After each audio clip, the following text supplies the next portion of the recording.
Hey guys, අද මේ video එකකින් ගෙනල්ලා තියෙන්නේ කොහොමද Microsoft 2025 පැකේජ් එක ඔයාගේ PC එකට ෆ්‍රී ඉන්ස්ටෝල් කරගන්න කියලා. අපි වැඩි කතා නැතුව යමු වීඩියෝ එකට. මතකතුව channel එකත් subscribe කරලා bell icon එකත් all දාලා තියාගන්න.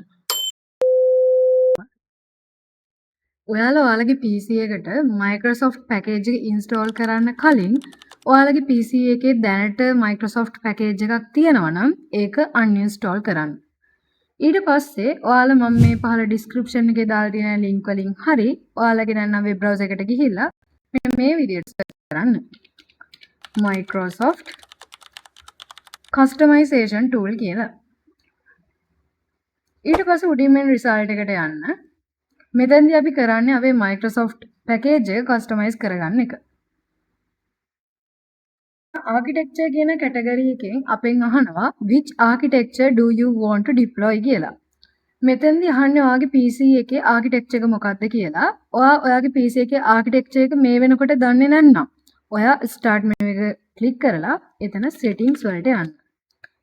settings වලට ගිහිල්ලා ඔයාලට පුළුවන් මෙතන system කියන එකට යන්න.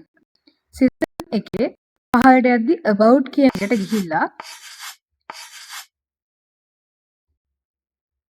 එතන තියෙනවා system type කියලා 64 bit operating system. මෙතන 64 වෙන්න පුළුවන් 32 වෙන්න පුළුවන්. මගේ 64 නිසා මම මෙතන 64 ටික් කරනවා. හරි. ඊට පස්සේ products කියන category එක යටතේ ඔයා දැන් පාවිච්චි කරන්න බලාපොරොත්තු වෙන install කරන්න බලාපොරොත්තු වෙන office suites එක තෝරන්න යන්නේ. මම මෙතනින් drop down එක click කරලා උඩ මෙන Microsoft 365 apps for enterprise කියන එක දෙනවා. දීලා ඊට පස්සේ මම මුකුත් නොකර ආයෙත් පහළට ගියාම ඔයාලට apps කියලා category එකක් බලා ගන්න පුළුවන්. එතනින් ඔයාට install කරගන්න ඕනි Microsoft package එකට එන්න ඕනි apps select කරගන්න. මම මෙතනින් Outlook එක ඒ ටික unselect කරනවා. ඊට පස්සේ මෙතන language කියන එකට යන්න. language කියන එකට ගියාම ඔයාලගෙන් අහන select primary language කියලා. ඔයාලගේ Windows එකේ primary language එක තමයි මෙතෙන්දී අහන්නේ. එතකොට ඔයාලා primary language එක දන්නේ නැත්නම් ඔයා ආයෙත් start menu එකට ගිහිල්ලා cmd කියලා type කරලා මෙතන run as administrator කියන එක දෙන්න. මෙන්න මේ වගේ interface එකක් ඔයාලට බලා ගන්න පුළුවන්. එතන මම මේ type කරන එක type කරන්න.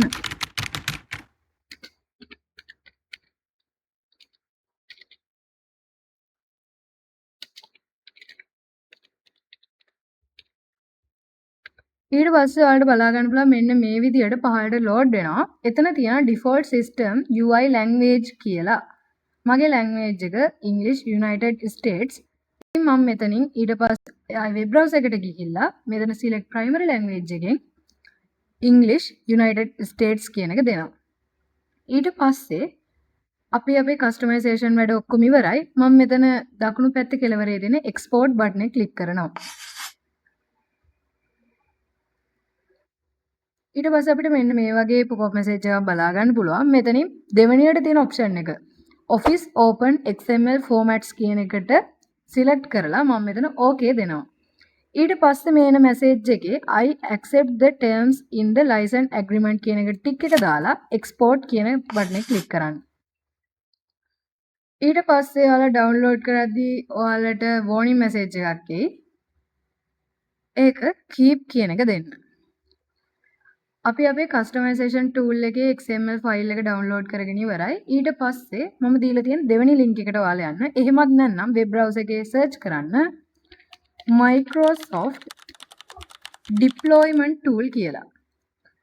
ඊට පස්සේ උඩින් මෙන්න result එකට ඔයාලා යන්න. ඔයාලට මෙන්න මේ වගේ interface එකක් බලා ගන්න පුළුවන්. මෙතන පහළට යද්දි download කියලා button එකක් තියෙනවා. ඒක උඩ click. ඊට පස්සේ අපිට ඕනි කරන files දෙකම download කරගෙන ඉවරයි. ඊට පස්සේ ඔයාලා file manager එකේ downloads වලට යන්න. downloads වලට ගියාම ඔයාලට මෙන්න මේ file දෙක එක folder එකක් ඇතුළට දාගන්න.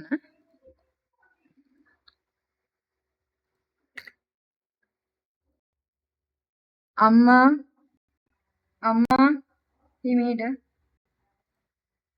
අපි අපේ file manager ෆයිල් මැනේජර් එකට ගිහිල්ලා ඩවුන්ලෝඩ්ස් වලට යනවා. ඩවුන්ලෝඩ්ස් වලදී ඔයාලට බලා ගන්න පුළුවන් අපේ ඩවුන්ලෝඩ් කරපු ෆයිල්ස් ටික මම අලුත් ෆෝල්ඩර් එකක් හදනවා. මම මේක රීනේම් කරනවා office කියලා.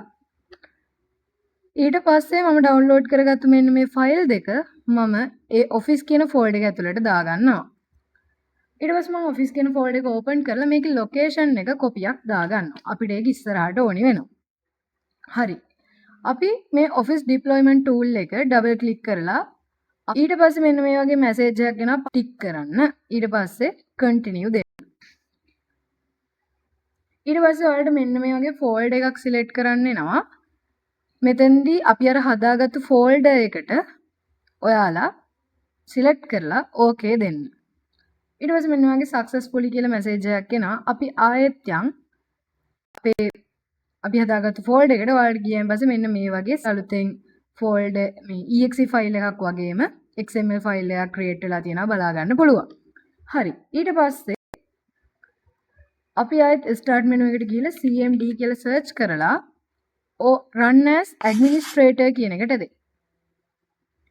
මෙතන cd කියලා ටයිප් කරලා ස්පේස් එකක් තියලා අපි අර කොපි කරගත්තු ලොකේෂන් එක මෙතනට paste කරන්න. ඊට පස්සේ enter press කරන්න. ඊට පස්සේ මම මේ ටයිප් කරන එක ඔයාලා ටයිප් කරන්න.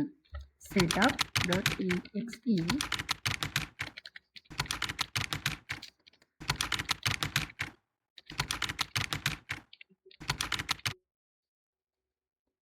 ඊට පස්සේ enter press කරන්න.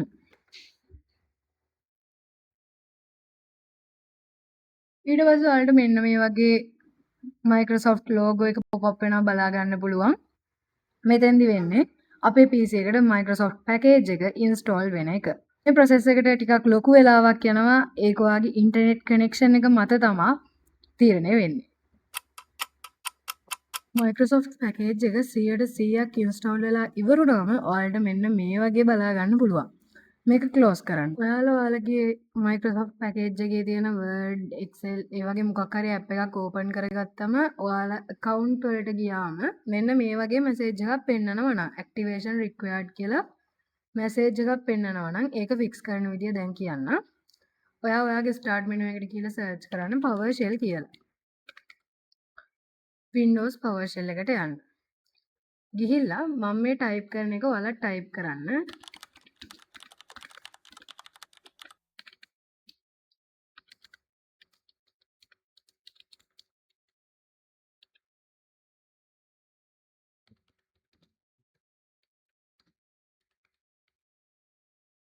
හරි ඊට පස්සේ enter press කරන්න. ඔයාලට ඊට පස්සේ මෙන්න මේ විදිහට load වෙනවා බලා ගන්න පුළුවන්. මෙන්න මේ වගේ tool kit එකක් ඔයාලට බලා ගන්න පුළුවන්. මෙතන පළවෙනියට අහනවා Windows, දෙවෙනියට Office, ඒ වගේ මේක activation method එකක්. ඔයාලා දැකලා ඇති මෙන්න මේ වගේ image එකක් Windows install කරයින් පස්සේ. අන්න ඒක fix කරගන්න මෙතනින් පුළුවන්. එතකොට මෙතෙන්දි වෙන්නේ ඔයාලා Windows එකේ license එක නම් fix කරන්නේ ඔයා මෙතනින් number 1 දෙන්න ඕනේ. මම මෙතන Office එකේ license එක fix කරන හින්දා මම මෙතන number 2 දෙනවා. ඊට පස්සේ මේ විදිහට load වෙනවා.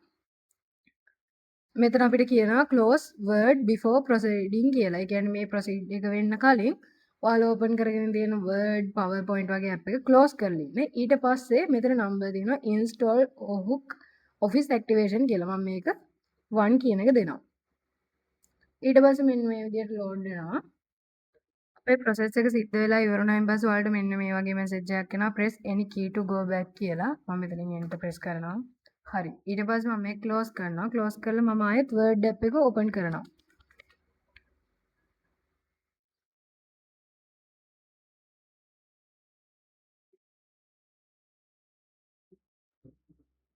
ඊට පස්සේ account කියන එකට යනවා. ඔයාලට බලා ගන්න පුළුවන්. එතකොට මෙන්න මෙතන අර තිබ්බ error message එක fix වෙලා තියෙනවා. මේ වගේ message එකක් pop up වෙයි. ඒක accept කරන්න. ඊට පස්සේ අපි දැන් blank document එකක් open කරලා බලමු. අපිට කිසි ප්‍රශ්නයක් නැහැ මේකේ. අපේ Word වැඩ කරගන්න පුළුවන්. ඒ වගේම දැන් අපි මේකට මොනවා හරි add කරලා බලමු. කිසිම ප්‍රශ්නයක් නැතුව හැම tool එකක්ම වැඩ අපි templates use කරමු. කිසිම ප්‍රශ්නයක් නැහැ. ඒ හැමදේම අපිට normal විදියට යූස් කිරීමේ හැකියාවක් තියෙනවා. හරි එහෙනම් අද වීඩියෝ එකෙන් ඔයා දෙයක් ගත්තා නම් මතකද අපේ channel එක subscribe කරන්න. ඒ වගේම මොකක්ම හරි ප්‍රශ්නයක් ඔයාට තියෙනවා නම් comment section එකේ comment එකක් දාන්න. වීඩියෝ එකේ අඩුපාඩු තියෙනවා නම් ඒකත් comment section එකේ දාන්න. එහෙනම් අපි ආයෙත් හමු. Thank you.